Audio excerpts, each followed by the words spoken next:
तो कैसे हैं आप सब लोग। उम्मीद करते हैं बहुत बढ़िया होंगे और अपनी पढ़ाई अच्छे से कर रहे होंगे। आज की इस वीडियो में हम लोग पढ़ने जा रहे हैं डाइजेस्टिव सिस्टम और ग्रुप डी के लिए बायोलॉजी स्टार्ट करी है, इसके बाद केमिस्ट्री और फिर फिजिक्स। हम इस तरह से इसको चलाने वाले हैं। इस सीरीज का फ़ायदा क्या होगा मैं आपको बता देता हूँ कि इस सीरीज को करने से आप chapter by chapter, topic by topic आप अपने साइंस को अच्छे से कवर कर लेंगे। ग्रुप डी के लेवल की या रेलवे पे कोई सा भी एग्ज़ाम का बायोलॉजी आप बहुत आसानी से क्लियर कर सकते हैं। बायोलॉजी नहीं, साइंस पूरी आप बहुत अच्छे से क्लियर कर सकते हैं। आपका एक भी क्वेश्चन नहीं फंसेगी। इस सीरीज़ का नाम जो है वो मैंने MPQ सीरीज़ रखा हुआ है, क्योंकि इस सीरीज़ में जितने भी क्वेश्चंस आपको करवाए जाएंगे वो मोस्ट प्रोबेबली क्वेश्चंस होंगे। आपको थंबनेल पे भी ये चीज़ें दिखी होंगी, ठीक है। तो हम हर टॉपिक के 50-50 क्वेश्चंस करेंगे, जो मोस्ट प्रोबेबली क्वेश्चंस हैं जो कि आपके एग्ज़ाम में देखने को मिल सकते हैं। तो चलते हैं। अब इंट्रोडक्शन मैंने मुझे लगता है कि दे दिया है। अब मुझे लगता है कि अब हमें आगे बढ़नी चाहिए, ठीक है ना। तो अब हम चलते हैं अपने पहले क्वेश्चन की तरफ। पहला क्वेश्चन अपना है कि मानव शरीर में पाचन की प्रक्रिया कहाँ से शुरू होती है।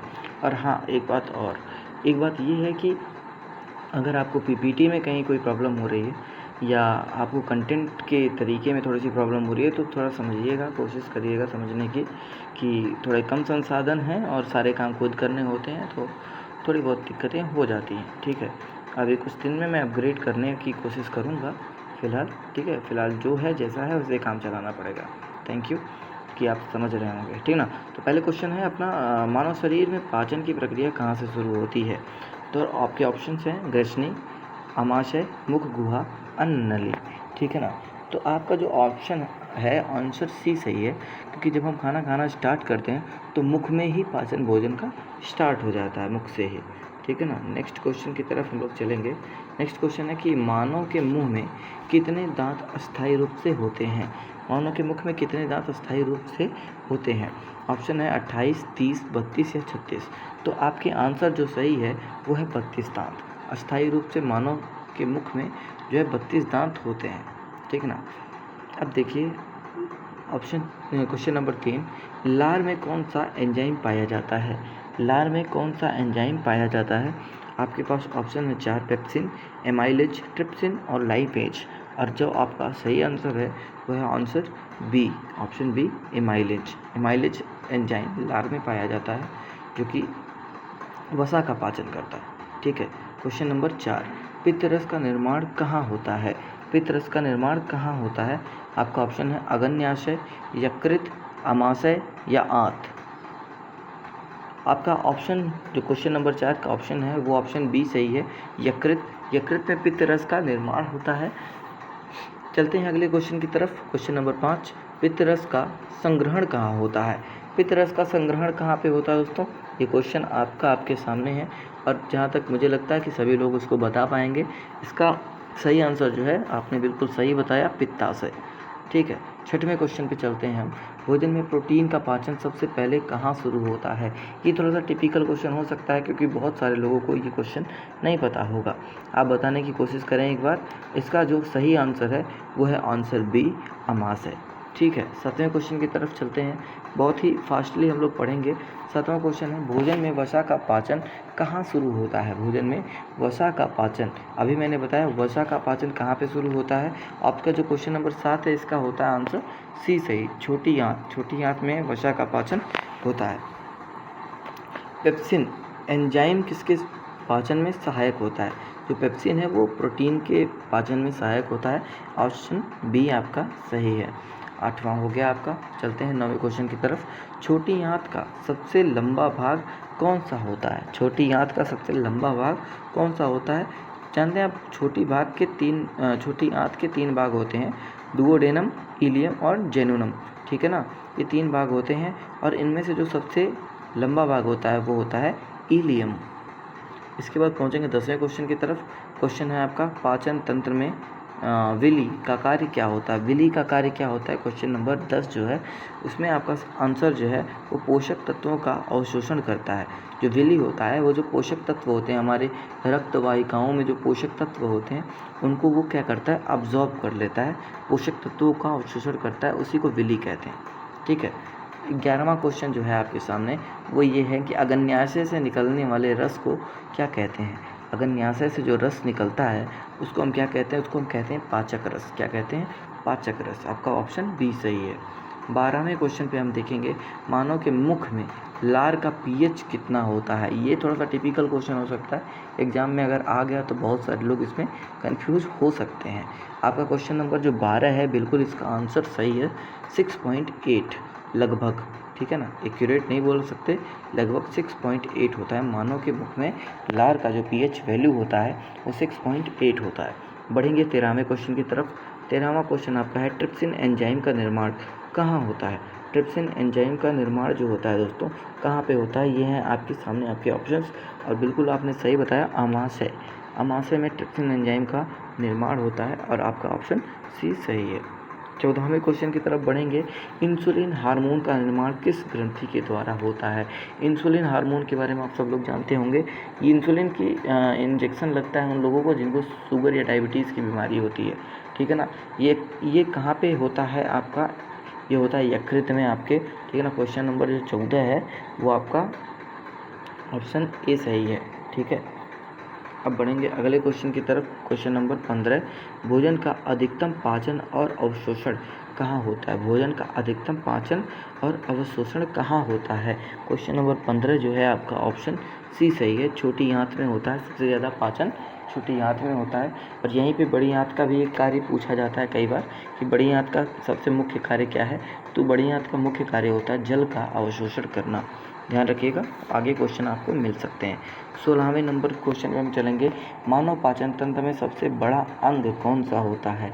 मानव पाचन तंत्र में सबसे बड़ा अंग कौन सा होता है, वही अंग जो ऑप्शन बी में लिखा हुआ है, यकृत, ठीक है ना। यकृत मानव पाचन तंत्र में सबसे बड़ा होता है, ठीक है। 17वें क्वेश्चन पे हम देखेंगे भोजन को अन्न नली में नीचे ले जाने की प्रक्रिया को क्या कहते हैं। ये थोड़ा सा जो है साइंस का लैंग्वेज हो गया, क्योंकि आप बहुत सारे लोगों को इसमें कन्फ्यूजन क्रिएट होगा। क्वेश्चन नंबर 17 में तो इसको कहते हैं पेरिस्टालिसिस, पेरिस्टालिसिस कहते हैं। ऑप्शन ए आपका सही है। 18वां देखेंगे, दूध में पाया जाने वाला मुख्य शर्करा कौन सा है। दूध में पाया जाने वाला मुख्य शर्करा कौन सा है, तो आप सब लोगों को पता है दूध में लैक्टिक एसिड पाया जाता है और उसको बोलते हैं लैक्टोज, ठीक है ना। जो शर्करा पाई जाती है दूध में उसको हम बोलते हैं लैक्टोज, ठीक ना।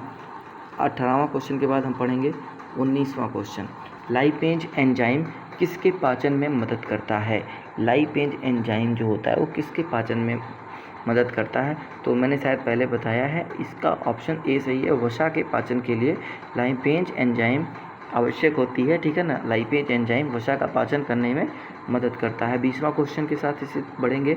भोजन में कार्बोहाइड्रेट का पाचन सबसे पहले कहाँ शुरू हो जाता है, तो कार्बोहाइड्रेट का जो पाचन होता है दोस्तों वो आपके मुख से ही शुरू हो जाता है। मैंने अभी बताया पहले क्वेश्चन में कि जो मुख में आपके एंजाइम होता है वो कार्बोहाइड्रेट का पाचन स्टार्ट कर देता है वहीं से। 21वां क्वेश्चन जो है, पाचन तंत्र में पित्त का रंग कैसा होता है। पित्त का रंग, पित्त का रंग जो होता है हल्का सा पीला हरा होता है, जिस वजह से जो मल होता है मल का कलर भी उसी रंग का हो जाता है, ठीक है ना। मुझे मैं बताना चाहूँगा इसमें ऑप्शन जो है 21 का ऑप्शन ए सही है, ठीक है दोस्तों। 22वां आप चलेंगे। HCl हाइड्रोक्लोरिक एसिड का निर्माण कहाँ होता है। 22वां क्वेश्चन है, HCl का निर्माण कहाँ होता है। यकृत, अमाशय, छोटी आंत या अग्न्याशय में। क्वेश्चन नंबर 22 में जो आपका सही आंसर है वो है अमाशय। HCl जो होता है वो अमाशय में निर्मित होता है। अब आप लोगों को बताना है कमेंट करके कि अमाशय में जब HCl का निर्माण होता है तो हमारे पेट में जो और सारे अंग हैं वो HCl से इन्फेक्टेड क्यों नहीं होते हैं, ये आपको बताना है। किस वजह से, कौन सी ऐसी लेयर होती है। क्वेश्चन नंबर 23, रेसे यानी फाइबर, फाइबर का पाचन किस अंग में होता है। फाइबर का पाचन किस अंग में होता है। मुझे नहीं लगता कि फाइबर का पाचन होता है, फाइबर का पाचन होता ही नहीं है, एक्चुअली पाचन नहीं होता है। ऑप्शन डी सही है, 23 का ऑप्शन डी सही है, ठीक है। 24वां क्वेश्चन हम देखेंगे। लगभग हम आधे क्वेश्चन तक पहुंच चुके हैं, ठीक है। अपाच्य भोजन का उत्सर्जन किस अंग के द्वारा होता है। ऑप्शन है आपका ए गुदा, यकृत, अमाशय या पित्ताशय। ऑप्शन ए आपका बिल्कुल सही हो जाएगा दोस्तों, गुदा। गुदा यानी कि एनस, एनस के द्वारा आपका जो अमाशय मल होता है, मल त्याग होता है, ठीक है, वो अपच्य भोजन होता है, अपाच्य भोजन, ठीक है ना। 25वां क्वेश्चन देखेंगे, अमाशय का पीएच वैल्यू कितना होता है। अमाशय का पीएच वैल्यू, अभी आपने देखा कि अमाशय में कुछ पित्तरस का निर्माण होता है, ठीक है ना। अब हम देखेंगे कि उसका पीएच वैल्यू कितना होता है। तो पीएच वैल्यू इसका हम देखेंगे 25, क्वेश्चन नंबर ए ऑप्शन सही है। 1.5 से 3.5, जाहिर सी बात है 7 से कम होगा क्योंकि ये एसिडिक होता है, ठीक है ना। अब हम लोग जो 26वां क्वेश्चन देखने वाले हैं वो है विटामिन B12 का अवशोषण कहाँ होता है। B12 का अवशोषण कहाँ होता है। 26 नंबर, ये थोड़ा सा टिपिकल क्वेश्चन की श्रेणी में जाएगा क्योंकि ये क्वेश्चंस बताना जल्दी सबके बस की बात नहीं है, ठीक है ना। 26वां क्वेश्चन जो आपका है, इसमें आपके पास 4 ऑप्शन है, डिओडेनम, जेनोनम, इलियम और कोलन, ठीक है ना। तो 26वें का जो ऑप्शन सही है वो है ऑप्शन सी, ठीक है ना, इलियम। इलियम में विटामिन B12 का अवशोषण होता है दोस्तों, ठीक है। आप 27वें नंबर पे क्वेश्चन पे पहुंचेंगे कि एमाइलेज एंजाइम किसके पाचन में सहायक होता है। तो अभी हमने बताया एमाइलेज जो होता है वो वसा का नहीं, कार्बोहाइड्रेट का पाचन करता है। तो इसका ऑप्शन सी सही हो जाएगा। 28वें नंबर पे देखेंगे कि भोजन को छोटे छोटे कणों में तोड़ने की प्रक्रिया को क्या कहा जाता है। इमल्सिफिकेशन, पेरिस्टाइलिसिस, चबाना या हाइड्रोलिसिस। तो इसको कहेंगे इमल्सिफिकेशन दोस्तों। 28 नंबर का जो क्वेश्चन है इसका आंसर इमल्सिफिकेशन हो जाएगा, ठीक है। मानव शरीर में पाचन तंत्र की कुल लंबाई लगभग कितनी होती है। मानव शरीर में पाचन तंत्र की कुल लंबाई लगभग कितनी होती है। तो पाचन तंत्र कहाँ से माना जाएगा, मुख से लेकर के एनस तक, ठीक है। या आप मान सकते हैं कि हाँ, एनस तक आप मान सकते हैं, ठीक ना। तो 29 क्वेश्चन का जो सही आंसर हो जाएगा दोस्तों वो हो जाएगा 9 मीटर। ध्यान रखिएगा 9 मीटर, याद रखिएगा इस फैक्ट को क्योंकि डायरेक्ट फैक्ट से क्वेश्चन आ जाते हैं ग्रुप डी के एग्जाम में, ठीक है। क्वेश्चन नंबर 30, बड़ी आंत का मुख्य कार्य क्या है। बड़ी आंत का मुख्य कार्य, मैंने अभी बोला था कि क्वेश्चन इंपॉर्टेंट है, ये आगे आ सकता है और प्रीवियस ईयर में कई बार पूछा भी गया दोस्तों, ठीक है ना। तो जल का अवशोषण मैंने बताया था, जल को अवशोषित कर देता है और उसके बाद सूखा सूखा निकाल देता है बाहर। खैर उसके बारे में क्या ही बात किया जाए। 31 नंबर क्वेश्चन, ठीक है, लिख रहा है अम्लपित्त एसिडिटी का मुख्य कारण क्या होता है। एसिडिटी का मुख्य कारण होता है जो HCl की अधिकता, लार की कमी, पित्त की कमी या फाइबर की कमी। 31 नंबर का जो सही आंसर है वह है HCl की अधिकता। अगले क्वेश्चन की तरफ चलेंगे, यकृत शरीर में किसके भंडारण में मदद करता है। यकृत 32 नंबर क्वेश्चन का आंसर आपका ए सही है। यकृत में ग्लाइकोजन का भंडारण होता है, ठीक है।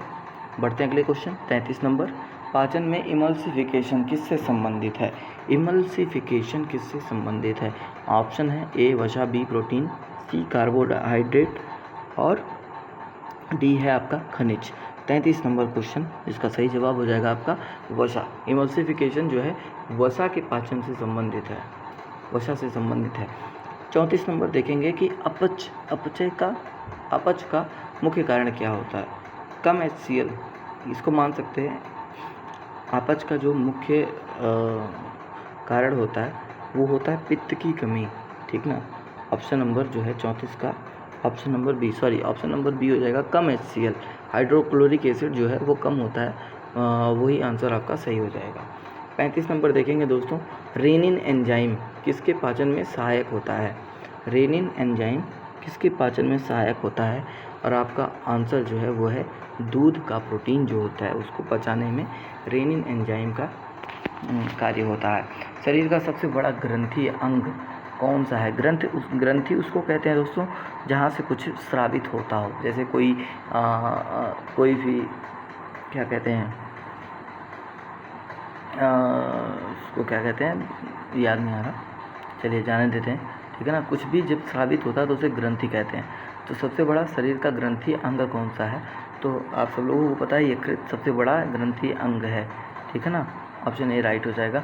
37 नंबर होता है पाइलोरिक स्फिंक्टर कहाँ स्थित है। ये क्वेश्चन नंबर 37 थोड़ा सा टफ हो सकता है, टफ साइड लोग नहीं बता पाएंगे आसानी से। ये क्वेश्चन प्रीवियस ईयर के हैं तो आने की संभावना पूरी है। ऑप्शन बी सही हो जाएगा। अमाशय छोटी आंत के बीच में पाइलोरिक स्पेक्टर पाया जाता है, ठीक है ना, अमाशय और छोटी आंत के बीच में। 38वां नंबर है, पित्त रस किसके पाचन में मदद करता है? पित्त रस किसके पाचन में मदद करता है? क्वेश्चन नंबर 38 का ऑप्शन आपका बी सही हो जाएगा। वसा का पाचन करता है पित्त रस, ठीक है ना। 39 देखेंगे, मानव पाचन तंत्र का सबसे छोटा भाग कौन सा है? मानव पाचन तंत्र का सबसे छोटा भाग कौन सा है? तो हम इसमें एक क्वेश्चन पूछा था कि मानव पाचन तंत्र का सबसे बड़ा भाग कौन सा है, ठीक है ना, तो उसमें हमने इलियम बताया था। अब इसमें सबसे छोटा भाग पूछा है तो हम जाहिर सी बात है इलियम तो नहीं होगा, इसका मतलब ऑप्शन ए सही होगा, डुओडेनम, ठीक है ना। अब 40 नंबर, बस इसके बाद 10 क्वेश्चन और बचे हैं। आंत में उपस्थित लैक्टोबैसिलस, आपको पता है लैक्टोबैसिलस, नाम सुना सा लग रहा है, किस प्रकार के जीव होते हैं? लैक्टोबैसिलस बैक्टीरिया होते हैं, फंगस होते हैं, वायरस होते हैं या प्रोटोजोआ होते हैं, ठीक है ना। तो आपको सही आंसर पता होगा कि लैक्टोबैसिलस बैक्टीरिया होती है जो दही में पाई जाती है, और एक जगह पे पाई जाती है वो मैं नहीं बोलूँगा, ठीक। 41 नंबर क्वेश्चन, मुख में भोजन चबाने के लिए कौन सा दांत प्रयोग होता है? मुख में भोजन चबाने के लिए कौन सा दांत प्रयोग होता है? तो आपको पता है, नाम से ही पता चल रहा होगा, चवर्णक चबाने के लिए, ठीक है ना, ऑप्शन सी सही है। 42 नंबर, प्रोटीन का पाचन पूर्णतः कहाँ हो जाता है? ठीक है ना, छोटी आंत तक प्रोटीन का पूर्णतः पाचन हो जाता है, ऑप्शन सी बिल्कुल सही होगा, ठीक है ना। 42 का 43 देखेंगे, वसा का पाचन पूर्णतः कहाँ होता है? तो वसा का पूर्णतः पाचन जो होता है, ऑप्शन सी सही है आपका, छोटी आंत में ही। जितने भी चीज़ें हैं लगभग छोटी आंत तक जाते जाते संपूर्णतः पाचन हो जाता है, क्योंकि बड़ी आंत जो होती है, बड़ी आंत आपकी जो है मल त्याग करने में कार्य होता है, उसका सिर्फ एक ही कार्य है कि वाटर को अब्जॉर्ब कर लेता है और मल त्याग करने में हेल्प करता है, ठीक है ना। 44 देखेंगे कि भोजन को पचाने में एंजाइम का कार्य क्या है? भोजन को चबाना, क्वेश्चन ध्यान से सुना जाए, भोजन को पचाने में एंजाइम का कार्य क्या है? एंजाइम का कार्य होता है भोजन को पचाना, भोजन को संग्रहित करना नहीं, भोजन को पीसना नहीं, रासायनिक रूप से तोड़ना। हाँ, बी ऑप्शन सही हो सकता है। क्वेश्चन नंबर 44 का बी ऑप्शन बिल्कुल सही है, ठीक है ना। गैस्ट्रिन हार्मोन कहाँ से स्रावित होता है? गैस्ट्रिन हार्मोन कहाँ से स्रावित होता है? क्वेश्चन नंबर 45 ऑप्शन बी बिल्कुल सही है, अमाशय, ठीक है ना, अमाशय से स्रावित होता है गैस्ट्रिन हार्मोन। क्वेश्चन नंबर 46, मानव शरीर में कितनी लार ग्रंथियाँ होती हैं?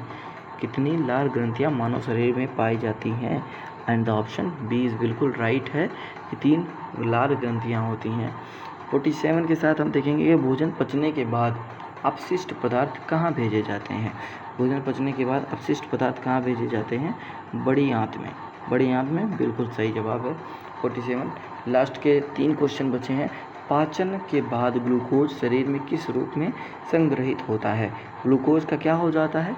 ग्लाइकोजन, ग्लूकोज से ग्लाइकोजन बन जाता है, ठीक है ना। 48 नंबर हो गया। 49 नंबर देखेंगे, पाचन की गति और एक बात और, ग्लूकोज को ग्लाइकोजन में बदलता कौन है? कौन सा एंजाइम? इंसुलिन। इंसुलिन ग्लूकोज को ग्लाइकोजन में बदल देता है। 49 नंबर क्वेश्चन, पाचन की गति को नियंत्रित करने वाला तंत्रिका तंत्र कौन सा है? ऑप्शन है सहानुभूति तंत्र, परसहानुभूति तंत्र, केंद्रीय तंत्र, परिधीय तंत्र, ठीक है ना। 49 का आंसर बी सही है, परासहानुभूति तंत्र। ध्यान रखिएगा, पाचन की गति को नियंत्रित करने वाला तंत्र जो है परासहानुभूति तंत्र है। लास्ट क्वेश्चन, आहार नली में भोजन को आगे बढ़ाने वाली पेशी की गति को क्या कहते हैं? अभी मैंने बताया इमल्सिफिकेशन बोलते हैं इसको, इमल्सिफिकेशन बोलते हैं इसको। 50 नंबर का ऑप्शन, सॉरी पेरिस्टालिसिस बोलते हैं इसको, पेरिस्टालिसिस बोलते हैं इसको दोस्तों। इमल्सिफिकेशन तो बोलते हैं उनको जिसको भोजन को छोटे छोटे टुकड़ों में जो छोटे छोटे बॉल्स बनाए देते हैं भोजन को, उसको कहते हैं इमल्सिफिकेशन, और इसको बोलते हैं पेरिस्टालिसिस, ठीक है ना। पेरिस्टालिसिस एक प्रक्रिया है जिसमें भोजन को आहार की नली के द्वारा धीरे धीरे नीचे भेजा जाता है, ठीक है दोस्तों। तो उम्मीद करता हूँ कि ये 50 क्वेश्चन आप लोगों के अच्छे से तैयार हो गए होंगे। नेक्स्ट जो टॉपिक हम डिस्कस करने वाले हैं या हम लोग साथ में पढ़ने वाले हैं वो है स्केलेटन सिस्टम। स्केलेटन सिस्टम से भी क्वेश्चंस पूछे जाते हैं, तो सारे इंपॉर्टेंट टॉपिक को मैं करवा ही दूंगा आप लोगों को, ठीक है ना। मिलते हैं अपने नेक्स्ट वीडियो में, तब तक के लिए जय हिंद, जय भारत।